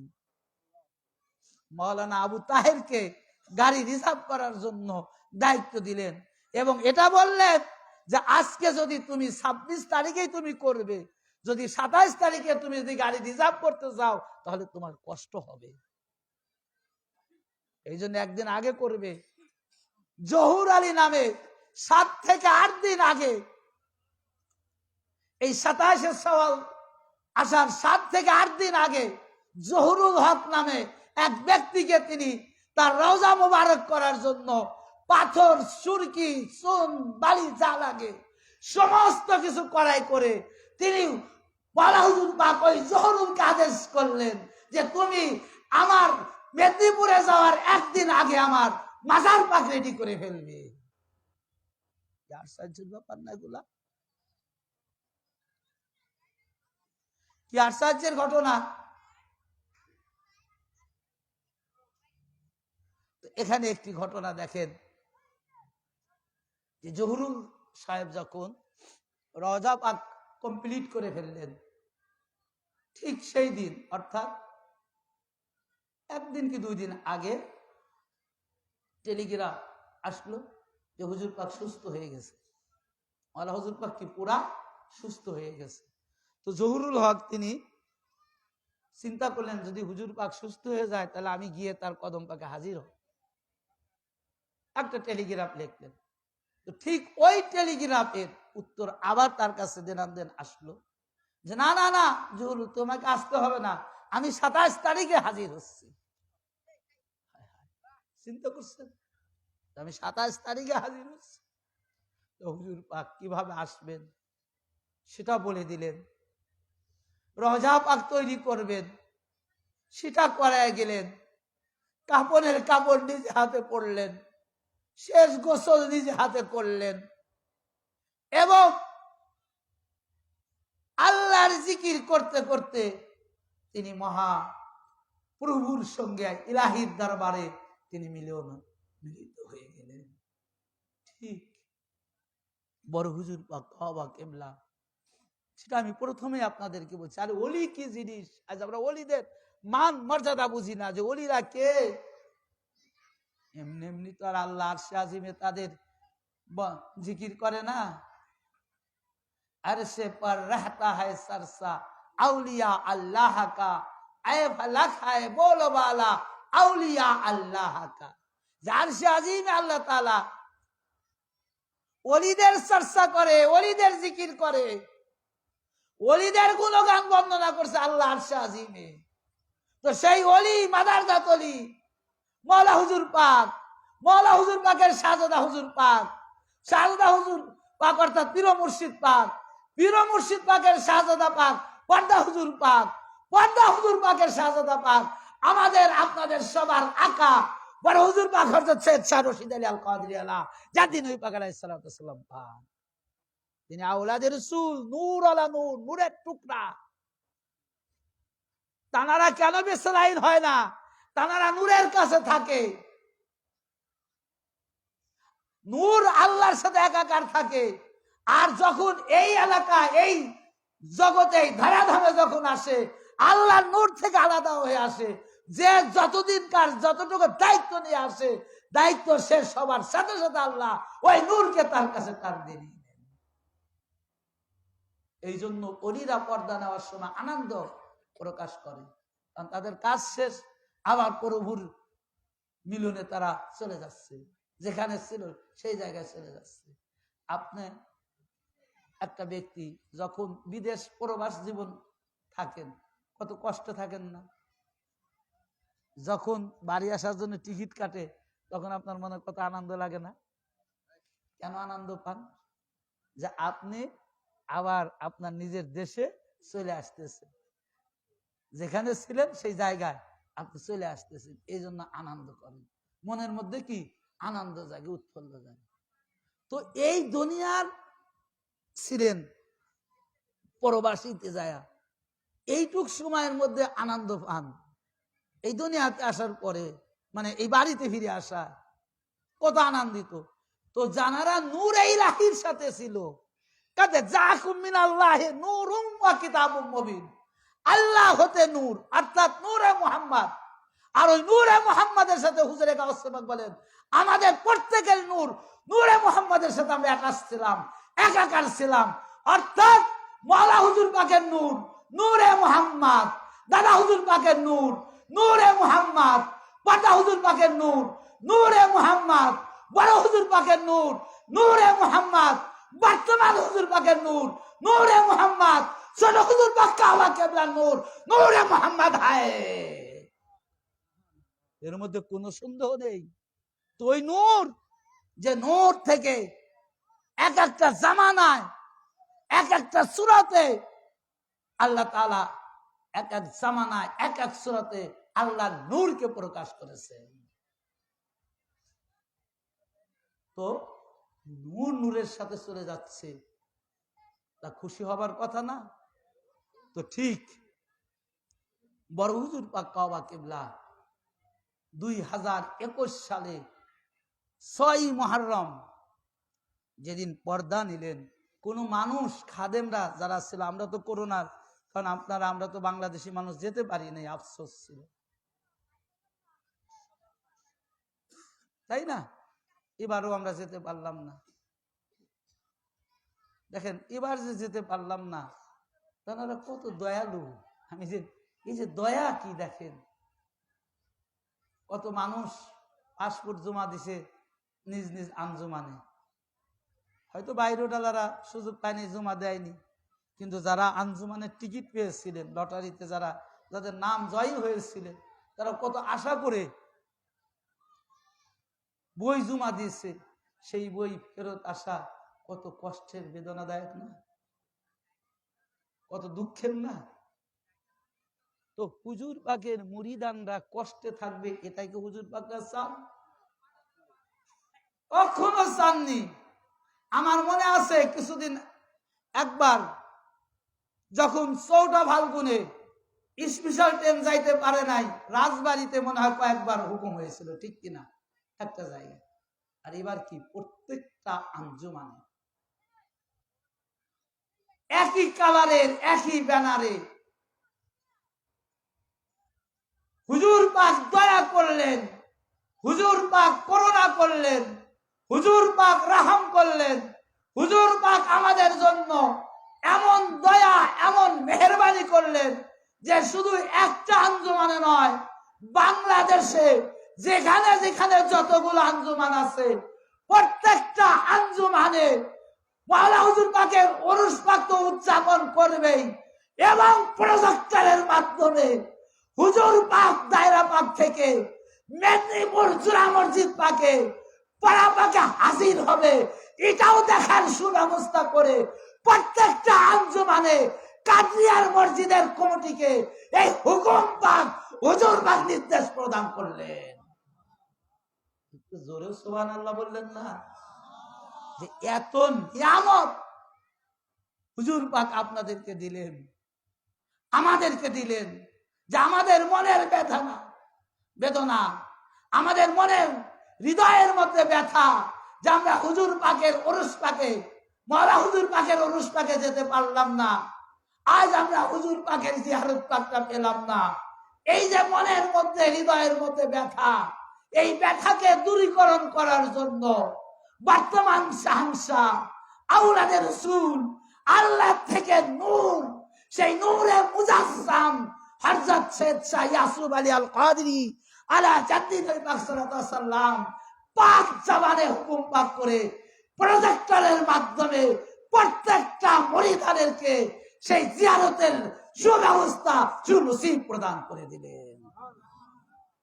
আজকে আমাদের কত সৌভাগ্য যে আমরা ওরস পাকের রজনীতে হুজুর পাকের চেহারা মোবারক আমরা জিয়ারত পাক পেলাম। তো বড় হুজুর পাক কাবা কিবলা সেই 2021 সালে আমরা বাংলাদেশি অনেকেই যেতে পারি নাই। তো এমন কি যে হুজুর পাক ওই দিনে প্রত্যেকটা ইন্ডিয়ার থেকে যারা আশপাশ জেলার থেকে যে সকল পীর ভাইয়েরা হুজুর পাকের জিয়ারত পাকের জন্য এসেছিলেন, তাদের প্রত্যেকেরই হুজুর পাক জিয়ারত পাক দিয়েছেন, পূর্বের মতোই স্বাভাবিকভাবে দিয়েছেন। যে বললাম না যে তার ভিতরে যে অসুস্থই তো নেই। হুজুর পাকের, বড় হুজুর পাকের দেখেন মুহররম মাস কতটা ইয়াদগার করতেন বড় হুজুর পাক। আপনাদের অসুবিধা হচ্ছে? বড় হুজুর পাকের কিছু কারামত পাক আমি বলতেছি, কারণ আউলিয়াদের শানি তো বর্ণনা হচ্ছে নাকি অন্য কোনো সাবজেক্টের লাইন কেটে গেছে? কেটে যায় নাই তো? ইনশাল্লাহ মালিক যদি দয়া করে চেষ্টা করব আউলিয়া কেরামদের শান বর্ণনা করা। আমার হুজুর পাকদের শান বর্ণনা করার মজাই আলাদা, শুনতে ভালো লাগবে না?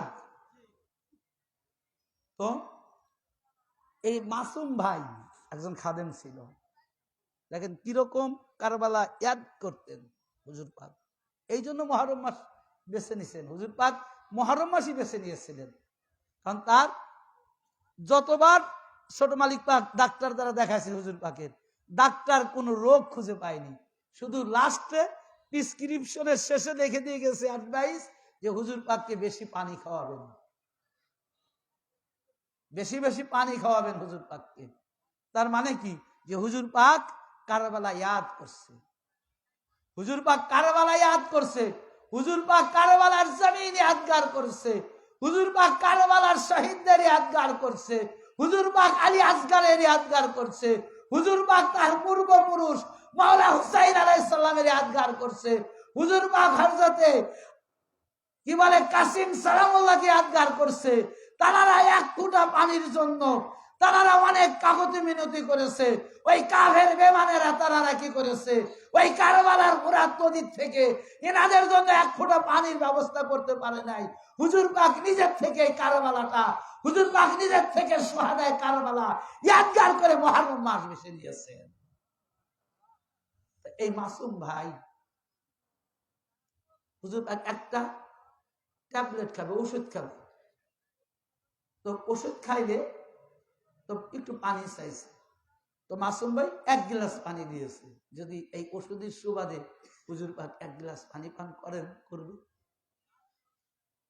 তো হুজুর পাক তো পানি পান করেন না।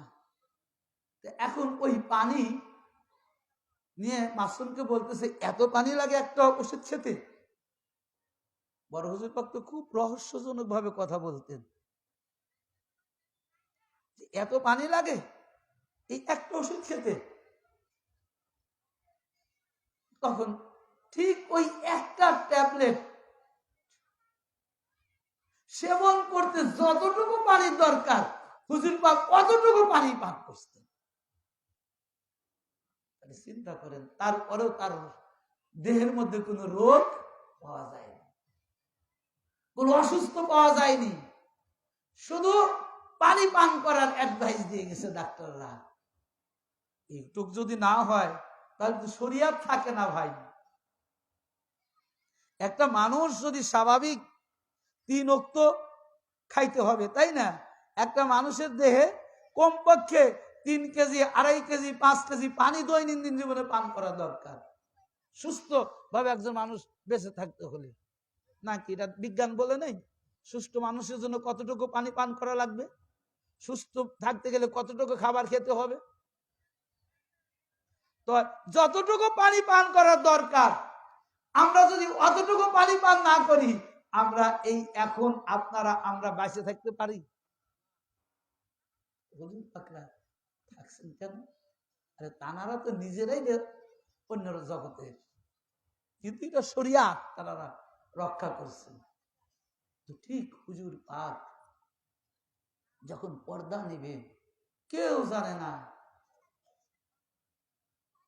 শুধু বর্তমান হুজুর পাক আর ছোট হুজুর পাক ছিলেন হুজুর পাকের কাছে, আর কেউ জানে না। ঠিক 4:25 মিনিটে এমন ভাবে হুজুর পাক পর্দা নিছেন, মনে হচ্ছে যেন হুজুর পাক কিছু তাকিয়ে দেখতেছে। মানে যেরকম আশপাশে তাকায়া দেখে, ঠিক ওই রকম ভাবে হুজুর পাক তাকিয়ে আছে। তো এই কাজ ছোট হুজুর পাক বুঝতে পেরে সঙ্গে সঙ্গে ছোট হুজুর পাক বললেন যে আকা মাওলা হুজুর পাক এই মাত্র বাগদাদে চলে গেলেন, এবং চোখটা মাসে করে দিলেন। পরে হুজুর পাক আদিম সাহেব টিয়া ভাজারা খাদেম ছিল, তাদেরকে বলে দিলেন বিভিন্ন জায়গায় মেসেজ করতে যে হুজুর পাক চলে গেছে। তো হুজুর পাক দেখেন এই যে বাগদাদ শরীফে যান, বাগদাদ শরীফ থেকে হুজুর পাকরা খেলাফত খেরকাজে প্রদান করে বাগদাদ শরীফ থেকে, তার জ্বলন্ত প্রমাণ হলো যে হুজুর পাকের কামরা, যে কামরার মধ্যে হুজুর পাক পর্দা দিয়েছিলেন, ওই কামরাতে 3-4 জন খাদেমরা 11 দিন পর্যন্ত বা যে কয়দিনই হোক তারা ওখানে অবস্থান করেছে। যেদিন হুজুর পাকের পর্দা নেওয়ার দিন 11তম রজনী হয়েছে, সেই দিন একজন খাদেম তিনি বলতেছেন যে আমি হঠাৎ করে ঘুমের মধ্যে ঘুম চলে এসেছে, হুজুর পাকের ওখানে রাত জাগতে জাগতে আমার চোখে ঘুমের ভাব এসে গেল, আমি ঘুমে চলে গেলাম। তো ঘুমের মধ্যে আমি স্বপ্ন দেখতেছি। খাদেম সাহেব বলতেছে 11তম রজনীতে যে কি স্বপ্ন? যে আমি স্বপ্ন দেখতেছি যে বড় হুজুর পাক, ছোট হুজুর পাক এবং 2 শাহজাদা হুজুর পাক, বর্তমান হুজুর পাক, তখন তো হুজুর পাক হয়নি, শাহজাদা হুজুর পাক, এখন হুজুর পাক এবং ছোট শাহজাদা হুজুর পাক, জানার নামে দৌলতদিয়া মাদ্রাসা, এনারা কি করলেন? দায়রা পাক থেকে বের হলেন। মেদিনীপুরে যে দায়রা পাক, ওই দায়রা পাক থেকে বের হলেন। বড় হুজুর পাক, ছোট হুজুর পাক এবং 2 শাহজাদা হুজুর পাকদের সাথে আছে। তো দায়রা পাক থেকে যখন বের হয়ে জুরা মসজিদ পাকে ঢুকলেন, অর্থাৎ যেখানে মওলা হুজুর পাকের রওজা পাক, যে সিঁড়িতে আমরা হাজির হই, ওখানে প্রবেশ করলেন। তো ওখানে প্রবেশ করার সাথে সাথে আর ওই রওজা পাক নেই, ওটা হুবহু বাগদাদ শরীফ হয়ে গেছে। ওটা কি হয়ে গেছে? উনি বলতেছেন যে আমি দেখলাম রওজা পাকের মধ্যে, অর্থাৎ জুরা মসজিদ পাকে মওলা হুজুর পাকের রওজা মুবারকে প্রবেশ করলেন, প্রবেশ করার সাথে সাথে আমার সামনে হাজির হয়ে গেল বাগদাদ শরীফ। এবং বাগদাদ শরীফ এর রওজা, হুজুরে গাউসে পাকের রওজা পাক, বাগদাদ শরীফে কার রওজা পাক? হুজুরে গাউসে পাকের রওজা পাক। তো হুজুরে গাউসে পাকের রওজা পাক থেকে, হুজুরে গাউসে পাকের রওজা পাক থেকে কি হলো?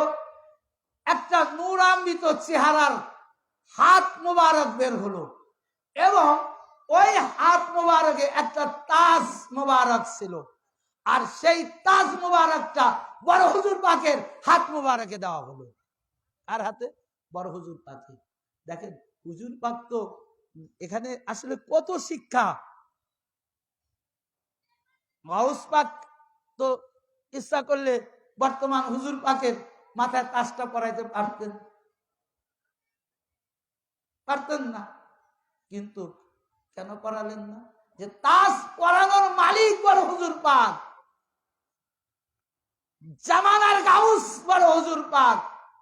তো জামানার গাউস যখন পর্দা নিচ্ছে, আর ওই জায়গাতে আরেকজন জামানার গাউস আসবে, অর্থাৎ বড় হুজুর পাক যাকে চাইবে তিনি জামানার গাউস হবে। আর এটার কারণে হুজুরে গাউসে পাক কি করলেন? বড় হুজুর পাক কাবা কিবলার হাতে তার পবিত্র তাজ মোবারক প্রদান করলেন। যে গাউসিয়াতের মালিক, গাউসিয়াতের মালিক বড় হুজুর পাক, আর তিনি পর্দা নিয়ে আমার রাহে চলে আসছেন। তো এখন ওই গাউসিয়াতের মালিক হবে কে? এটা যিনি গাউসিয়াতের মালিক ছিলেন তিনি ওটা নির্ধারণ করবেন। তো বড় হুজুর পাকের হাত মোবারকে একটি তাজ মোবারক দিলেন, দেওয়ার পরে ওইটা বর্তমান হুজুর পাকের মাথায় পরিধান করে দিলেন। এই যে বেলায়েতের মুকুট পেয়ে গেল, এই যে বেলায়েতের বাদশা চলে আসলো। কিয়ামত পর্যন্ত শুধু এই যুগে নয়, এই যুগে নয়, হুজুর পাকের পূর্বপুরুষ পর্দা হুজুর পাক একইভাবে দিয়েছেন, দাদা হুজুর পাক একইভাবে দিয়েছেন, মাওলা হুজুর পাক একইভাবে দিয়েছেন, আলা হুজুর পাক একইভাবে দিয়েছেন। এমনি করে রাসূল থেকে শুরু করে বড় হুজুর পাক পর্যন্ত একই নিয়মে, একই তরিকায়, একই কর্মের মাধ্যম দিয়ে বর্তমান জামানা হুজুর পাক এই গাউসিয়াতের কাদিনেশির মালিকও মালিক হয়েছে, এর মধ্যে কোনো সন্দেহ নেই। রাসূল পাক যেরকম মাওলা আলী আলাইহিস সালামকে বিলায়েতের বাদশা বানাইছেন, মাওলা আলী আলাইহিস সালাম যেরকম তানার বড় শাহজাদা ইমাম হাসান আলাইহিস সালাম পাককে, ইমাম হাসান আলাইহিস সালাম তার ভাইজান ইমাম হুসাইন আলাইহিস সালামকে যেভাবে, যে নিয়মে, যে সিস্টেমে এই জামানার গাউসিয়াতের কুতুব বানিয়েছেন, ঠিক বর্তমান আমার আকা মাওলা এবং আমার বড় হুজুর পাক কাবা কিবলা ওই একই নিয়মে বর্তমান হুজুর পাককে এই গাউসিয়াতের এই গাদি নিশিন মসনদের মালিক বানিয়েছে। এটা যেমন তেমন কথা নয় যে এই গাউসিয়াতের খানদান থেকে, এই গাউসিয়াতের দরবার থেকে সমস্ত অলির অলিত্ব বন্টন করা হয়। শুধু অলির বন্টন না, 18,000 মাখলুকা কে কোন দিনে খাবে, কি খাবে, কে কবে মারা যাবে, কে কবে জন্ম নেবে, কোন পশু কোন প্রাণী কি খাবে, সমস্ত কিছুর ফয়সালা, সমস্ত কিছুর লেখা ওই গাউসিয়াতের মাসনাদ থেকে জারি হয়, লেখা হয়, এবং কিয়ামত পর্যন্ত এই লেখা অব্যাহত থাকবে গাউসিয়াতের মাসনাদের, গাউসিয়াতের জামানা, গাউসিয়াতের দরবার থেকে। একটু পানি দিতে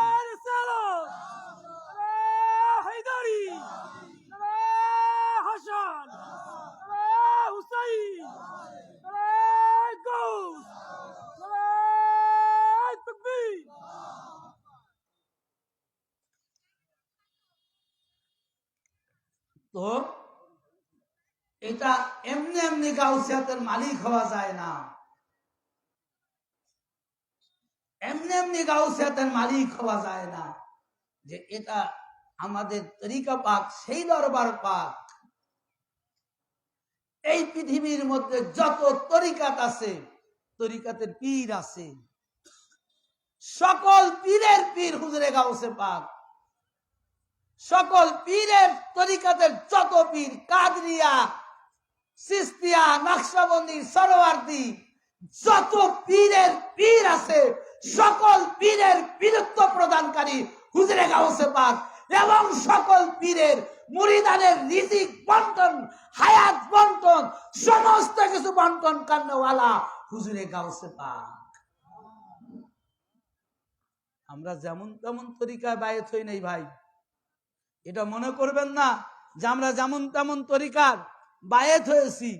এই তরিকাতের নাম তরিকাতে কাদরিয়া, এটা হুজুরে গাউসে পাক তানার নামকরণ থেকে, তানার থেকে এই তরিকাতের নাম তরিকাতে কাদেরিয়া হয়েছে।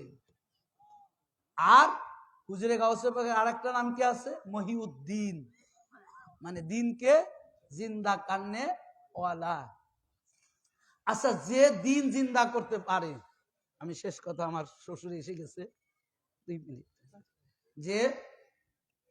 যে দিন জিন্দা করতে পারে তার কাছে ছাড়া অন্য কোন জায়গায় গেলে সঠিক দিন পাওয়া যাবে? আপনারা বলেন পাওয়া যাবে? আরে হুজুরে গাউসে পাক দিন জিন্দা করনেওয়ালা, তার নাম মহিউদ্দিন। তার নাম কি? মহিউদ্দিন।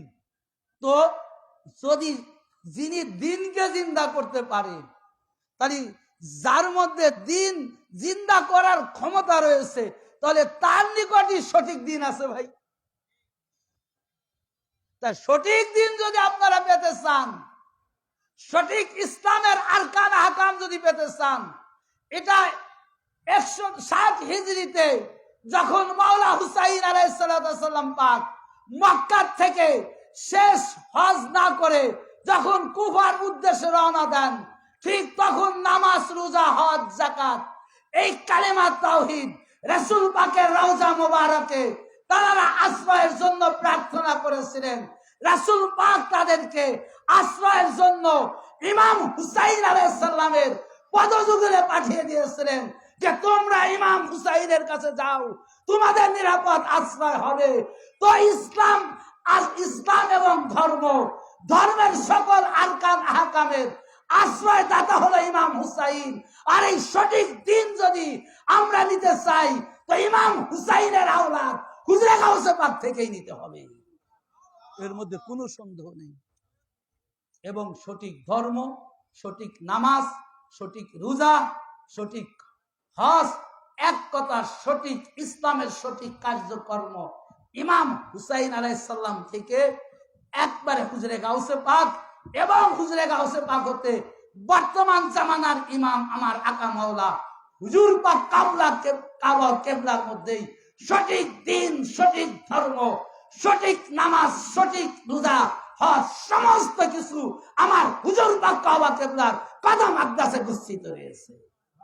ভাই, সঠিক ইসলাম পেতে গেলে কলকাতা 4 নম্বরে আসো, ওখানে আশ্রয় নিয়েছে সঠিক ইসলাম। তো ওর ভাইরে যেগুলো পাবে ওগুলো ভেজাল, নকল, দেখতে একই রকম, কোম্পানির নাম ছোট অক্ষরে বড় অক্ষরে দিয়ে ইটিয়ে দিক সিদ্দিক করে দিছে, দেখতে একই রকম। মহান আল্লাহ রাব্বুল আলামিন আমাদের আপনাদের ইহদিনাস সিরাতাল মুস্তাকিম, সঠিক রাস্তা এবং সেই রাস্তার পরিচালক আমার আকা মাওলা বর্তমান শাহনশাহ গদিনশীল হযরত সৈয়দ শাহ ইয়াসুব আলী আল কাদি আলাইহিদ্দিন সাল্লাল্লাহু পাকের কদম যুগল দৃঢ় হস্তে আঁকড়ে ধরে রাখেন। সবারই তৌফিক প্রদান করুক, সবাই বলুন আমিন। আমা তৌফিক ইল্লা বিল্লাহ। আসসালামু আলাইকুম